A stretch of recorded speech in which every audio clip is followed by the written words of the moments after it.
Hello students, मैं Deshmukh Singh organic synthesis first की oxidation की क्लास में आज हम डिस्कस कर रहे हैं प्रीबॉस्ट रिएक्शन के बारे में। लास्ट वीडियो में मैंने आपको बताया था प्रीबॉस्ट रिएक्शन ऑक्सीडेशन ऑफ एल्कीन का एक टाइप है जिसमें हम आयोडीन सिल्वर एसीटेट CCl4 और नॉन एक्वस मीडियम में that means in absence of water reaction कराते हैं और प्रोडक्ट के रूप में हम ट्रांस डाइऑल का फॉर्मेशन करते हैं। ट्रांस डाइऑल से मतलब ये है कि यहाँ पर भी वुडवर्ड रिएक्शन की तरह मैकेनिज्म होती है, लेकिन जुड़ने वाले जो दोनों OH ग्रुप होते हैं वो दोनों OH ग्रुप डिफरेंट फेज से जुड़े होते हैं। चूँकि ये रिएक्शन नॉन एक्वस मीडियम में होती है इसलिए हम इस रिएक्शन को प्रीबॉस्ट रिएक्शन के नाम से जानते हैं। आयोडीन सिल्वर एसीटेट CCl4 ये तो कॉमन है वुडवर्ड रिएक्शन के हिसाब से, लेकिन यहाँ पर नॉन एक्वस मीडियम होता है। वुडवर्ड और प्रीबॉस्ट रिएक्शन में केवल यही डिफरेंस होता है, यदि रिएक्शन आयोडीन सिल्वर एसीटेट और CCl4 के साथ एक्वस मीडियम में होती है तो वो रिएक्शन और प्रोडक्ट के रूप में यदि हमें सिन डाइऑल फॉर्म होता है तो हम उस रिएक्शन को वुडवर्ड रिएक्शन कहते हैं। और यदि रिएक्शन हमारी आयोडीन किसी भी एल्कीन की आयोडीन सिल्वर एसीटेट CCl4 के साथ नॉन एक्वस मीडियम में होती है और प्रोडक्ट के रूप में यदि हमारे पास ट्रांस डाइऑल बनता है, ट्रांस डाइऑल से मतलब एक OH ऊपर के फेस से जुड़ा है तो दूसरा OH नीचे के फेस से जुड़ा है, दैट मीन्स दोनों जुड़ने वाले जो OH ग्रुप हैं वो डिफरेंट फेस से जुड़े हुए हों तो हम प्रोडक्ट को बोलते हैं ट्रांस। और ट्रांस डाइऑल का यदि फॉर्मेशन होता है तो वो रिएक्शन हमारी कहलाती है प्रीबॉस्ट रिएक्शन। अब देखते हैं हमारे मैकेनिज्म इस रिएक्शन की क्या होती है। तो देखिए वुडवर्ड रिएक्शन की मैकेनिज्म में भी मैंने आपको कहा था कि 4 स्टेप थे। पहले स्टेप में साइक्लिक आयोडीनियम आयन बनता है, आयोडीन एल्कीन के साथ रिएक्शन करता है, आयोडीन का इंसर्शन होता है, 3 मेंबर्ड रिंग बनती है और साइक्लिक आयोडीनियम आयन बनता है। पहला स्टेप यही था। दूसरे स्टेप में क्योंकि 3 मेंबर्ड रिंग में रिंग स्ट्रेन होता है, एसीटेट आयन आता है जो कि एक न्यूक्लियोफाइल की तरह कार्य करता है। वो उस 3 मेंबर्ड रिंग के रिंग स्ट्रेन को दूर कैसे करता है, उस रिंग की रिंग ओपनिंग करता है और ट्रांस आयोडो एसीटेट का फॉर्मेशन करता है। तीसरे स्टेप में वहाँ पर ट्रांस आयोडो एसीटेट के बाद कार्बन जो एसिटॉक्सी आयन बना होता है हमारा वो अटैक करता है, आयोडीन को बाहर निकालता है, NGP ऑपरेट होती है, Ag+ उस आयोडीन को ले जाता है और इस तरीके से हमारा साइक्लिक एसिटॉक्सिनियम आयन बनता है। दैट मीन्स ये हुआ कि वुडवर्ड रिएक्शन में भी हमने 4 स्टेप मैकेनिज्म के देखे थे और प्रीबॉस्ट रिएक्शन में भी 4 स्टेप मैकेनिज्म के होते हैं। 4 स्टेप मैकेनिज्म के होते हैं, उनमें से 3 स्टेप कॉमन होते हैं। ये मैंने आपको वहाँ भी बताया था कि 3 स्टेप यहाँ तक के स्टेप कॉमन होते हैं। चौथे स्टेप में अंतर होता है क्योंकि वुडवर्ड रिएक्शन में एक्वस मीडियम हम काम में लेते हैं जबकि प्रीबॉस्ट रिएक्शन हम नॉन एक्वस मीडियम में कराते हैं। तो देखिए पहले स्टेप में यदि आपने वुडवर्ड रिएक्शन की मैकेनिज्म देख रखी है तो प्रीबॉस्ट रिएक्शन की मैकेनिज्म को आप आसानी से देख सकते हैं। पहले स्टेप में ये कोई एल्कीन है, वो आयोडीन जिसमें मैंने कहा था दोनों ही करैक्टर होते हैं इलेक्ट्रोफिलिक एंड न्यूक्लियोफिलिक। I- यहाँ से बाहर जाएगा, I+ का इंसर्शन हो जाएगा और साइक्लिक आयोडीनियम आयन बन जाएगा। क्वेश्चन ये दिमाग में आ रहा होगा कि ऐसा क्या है जिसकी वजह से आयोडीन में दोनों इलेक्ट्रोफिलिक और न्यूक्लियोफिलिक करैक्टर होते हैं। तो देखिए आयोडीन में low lying anti bonding orbitals present होते हैं। जब हम इसकी MOT की बात करते हैं बैकेंट ऑर्बिटल प्रेजेंट होते हैं, उसकी वजह से उन एंटी बॉन्डिंग ऑर्बिटल्स में इलेक्ट्रॉन चले जाते हैं, इसलिए इसमें इलेक्ट्रोफिलिक करैक्टर होने के साथ साथ न्यूक्लियोफिलिक करैक्टर भी होते हैं। तो पहले स्टेप में आयोडीन का इंसर्शन होने की वजह से साइक्लिक आयोडीनियम आयन बनता है। अब दूसरे स्टेप में ट्रांस आयोडो एसीटेट बनता है क्योंकि ये 3 मेंबर्ड रिंग है, इस रिंग की रिंग ओपनिंग करता है। रिंग ओपनिंग हमेशा बैक साइड से होती है और बैक जिस फेस से रिंग बन रही होती है उसके बैक साइड से कोई भी न्यूक्लियोफाइल होगा वो अटैक करेगा और इस तरीके से इलेक्ट्रॉन इधर ट्रांसफ़र हो जाते हैं। ट्रांसफ़र हो जाने के बाद हमारा प्रोडक्ट के रूप में ट्रांस आयोडो एसीटेट बन जाता है, जिस ट्रांस आयोडो एसीटेट को हम खोल करके इस तरीके से लिख सकते हैं जहाँ पर मैंने OAC को खोल करके लिखा है।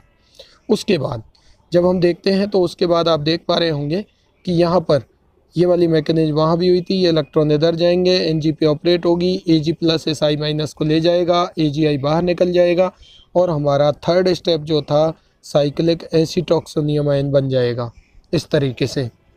ठीक है, ये आपको दिखाई दे रहा होगा। तो यहाँ तक का जो स्टेप है दैट मीन्स अगर हम बात करें इन तीनों स्टेप्स की, यहाँ से और यहाँ तक का साइक्लिक एसिटोक्सोनियम आयन के फॉर्मेशन तक का जो स्टेप है वो वुडवर्ड रिएक्शन और प्रीबोस्ट रिएक्शन में सेम होता है।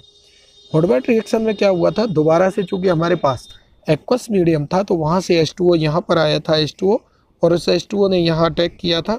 यहाँ पर चूँकि H2O है नहीं तो H2O यहाँ पर अटैक नहीं करेगा, और यहाँ पर कौन अपने पास सॉल्वेंट के रूप में, यहाँ पर उस जिस पॉट में हमारी रिएक्शन हो रही है वहाँ पर हमारे पास एसीटेट आयन न्यूक्लियोफाइल के रूप में प्रेजेंट है। तो ये एसीटेट आयन आएगा, ये जो 5 मेंबर रिंग बनी हुई है जिस फेस से बनी हुई है उसके जस्ट बैक साइड से रिंग की ओपनिंग करेगा, बैक साइड अटैक करेगा हमेशा। तो इसने बैक साइड अटैक किया, बैक साइड अटैक किया, इस बॉन्ड के इलेक्ट्रॉन इधर आए, इधर आने के बाद देखिए क्या कंडीशन बनी है। इधर आने का मतलब है यहाँ पर बना डबल बॉन्ड, और डबल बॉन्ड क्योंकि इधर आए तो देखिए यहाँ C पर था पॉजिटिव, और जैसे ही ये बॉन्ड टूटा तो ये आया ये O, तो ये O पर आया नेगेटिव। इन दोनों के बीच में पॉजिटिव नेगेटिव हटेंगे तो बन जाएगा बॉन्ड, दैट मीन्स यहाँ बन जाएगा क्या, डबल बॉन्ड, और ये वाला बॉन्ड टूट जाएगा। तो देखिए इधर की तरफ से एक OAC जुड़ जाएगा, ये आ गया, ये ऊपर वाले कार्बन पे है, और नीचे वाले कार्बन पर आप देख पा रहे हो तो यहाँ से हमारा CH3COO OCOCH3 जुड़ चुका है।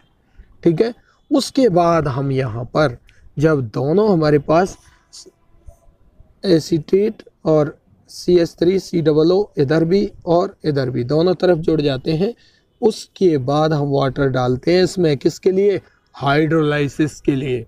जब हम वाटर डालेंगे हाइड्रोलाइसिस के लिए तो ये वाला बॉन्ड टूटता है और ये वाला बॉन्ड टूटता है।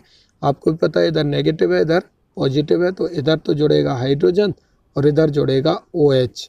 ऐसे इस बॉन्ड का होगा तो इधर जुड़ेगा हाइड्रोजन और इधर जुड़ेगा OH। ठीक है, अब हमारे पास इधर OH बन जाएगा और ऊपर वाले की तरफ OH बन जाएगा, तो एक OH यहाँ आ जाएगा और एक OH यहाँ आ जाएगा। देखिए दोनों OH एक दूसरे के जस्ट एंटी पोजीशन पर है, ट्रांसपोजिशन पर है, डिफरेंट फेज पर है, एक ऊपर की तरफ है तो दूसरा नीचे की तरफ है। लास्ट में हम हाइड्रोलाइसिस करने के लिए वाटर डाल रहे हैं। पहले से जो मीडियम होता है वो नॉन एक्वस होता है, यदि पहले से मीडियम एक्वस होता तो यहाँ पर सिंडाइऑल का फॉर्मेशन होता, ना कि ट्रांसडाइऑल का। दैट मीन्स हमारा प्रोडक्ट वुडवर्ड रिएक्शन के अकॉर्डिंग बनता, लेकिन लास्ट में जब हमारे पास यहाँ तक रिएक्शन हो जाती है उसके बाद हम वाटर उस मीडियम में डालते हैं जिससे हाइड्रोलाइसिस हो जाए, हमको प्रोडक्ट के रूप में ट्रांसडाइऑल फॉर्म हो जाए। ठीक है, ये बात हुई हमारी प्रीबोस्ट रिएक्शन की मैकेनिज्म की, जहाँ पर 3 स्टेप वुडवर्ड रिएक्शन के समान ही थे और चौथा स्टेप में अंतर था कि जो 5 मेंबर्ड रिंग बनी है, जो साइक्लिक एसिटोक्सोनियम आयन बना है, उस रिंग की रिंग ओपनिंग एसीटेट करता है, तब हम हाइड्रोलाइसिस के लिए H2O डालते हैं और हमारा ट्रांसडाइऑल बनता है। देखिए कुछ एग्जांपल्स की यदि हम बात करें, मैंने यहाँ बताया था, तो पहले एग्जांपल की यदि हम बात कर रहे हैं तो देखिए यहाँ पर हमारी एल्कीन कैसी है, ट्रांस आपको दिखाई दे रही होगी, और आपने 2 OH जोड़े हैं। देखिए आपने एक OH जोड़ दिया इधर और एक OH जोड़ दिया इधर, और आपका प्रोडक्ट फिशर फॉर्म के रूप में यदि लिखना है तो वो होगा आपका मीजो। यहाँ पर प्लेन ऑफ सिमेट्री है, एरिथ्रो है, एरिथ्रो इसलिए है दोनों OH सेम साइड है, CH3 सेम साइड है। 2 कायरल सेंटर हों, सेम ग्रुप सेम साइड हो तो एरिथ्रो होता है, लेकिन यदि एरिथ्रो में प्लेन ऑफ सिमेट्री हो तो वो होता है मीजो। ठीक है, तो यहाँ पर ये हमारी ट्रांस है और इसने भी ट्रांस बनाया है। देखने में आपको ट्रांस यहाँ पर ये दोनों OH ट्रांस दिखाई दे रहे होंगे, और ये जब हम प्रोडक्ट की स्टीरियो की बात करें, आइसोमर की बात करें तो वो होगा मीजो। नेक्स्ट वीडियो हम बात करेंगे कब मीजो बनता है, मीजो, एरिथ्रो और थ्रियो में क्या डिफरेंस होता है। नेक्स्ट दूसरे एग्जाम्पल में यदि हम बात कर रहे हैं तो देखिए दूसरे एग्जाम्पल में जब हमने काम में लिया है तो यहाँ पर ये एल्कीन आपको ट्रांस दिखाई दे रही होगी, क्योंकि CH3 और CH3 दोनों एक दूसरे से एंटी साइड हैं। ये आपको प्रीबोस्ट रिएक्शन की कंडीशन दिखाई दे रही होगी, क्योंकि यहाँ पर नॉन एक्वस मीडियम दिया हुआ है, H2O यहाँ पर नहीं है, तो 2 OH आपने जोड़े हैं, दोनों ट्रांस में जोड़ दिए हैं और ये प्रोडक्ट बना है आपका एरिथ्रो। फेसर की फॉर्म में इसको हम ऐसे भी लिख सकते हैं। और फेसर की फॉर्म में देखिए एरिथ्रो इसलिए बोला है कि दोनों OH सेम साइड है, दोनों CH3 सेम साइड है। चूंकि इसमें प्लेन नहीं है, देखिए प्लेन क्यों नहीं है, ऊपर D है और नीचे H है, तो प्लेन नहीं होगा, इस वजह से ये होगा हमारा एरिथ्रो। ठीक है, इसकी शॉर्ट ट्रिक हम नेक्स्ट वीडियो में देखेंगे कि कब एरिथ्रो बनता है, कब थ्रियो बनता है। आप बिल्कुल परफेक्टली इजी गोइंग आप बता सकते हो कि एरिथ्रो बनेगा या थ्रियो बनेगा। नेक्स्ट वीडियो में हम इसकी बात करेंगे, शॉर्ट ट्रिक भी मैं आपको बताऊंगा। नेक्स्ट हम बात कर रहे हैं थर्ड एग्जाम्पल की, तो जहाँ पर आप देखेंगे तो थर्ड एग्जाम्पल में एल्कीन आपको सिस दिखाई दे रही है और यहाँ पर प्रीबोस्ट रिएक्शन है, दोनों OH जुड़ेंगे, दोनों OH ट्रांस में जुड़ेंगे, प्रोडक्ट बना है आपका थ्रियो। उसको हमने इसलिए बोला है OH और OH एक दूसरे से ट्रांस में है, C2H5 C2H5 एक दूसरे से जस्ट अपोजिट साइड है, इसलिए बना है हमारा थ्रियो, ना कि एरिथ्रो। एरिथ्रो तब होता है जब हमारा सेम साइड होते हैं, same group same side, same group different side, then isomer is called threo.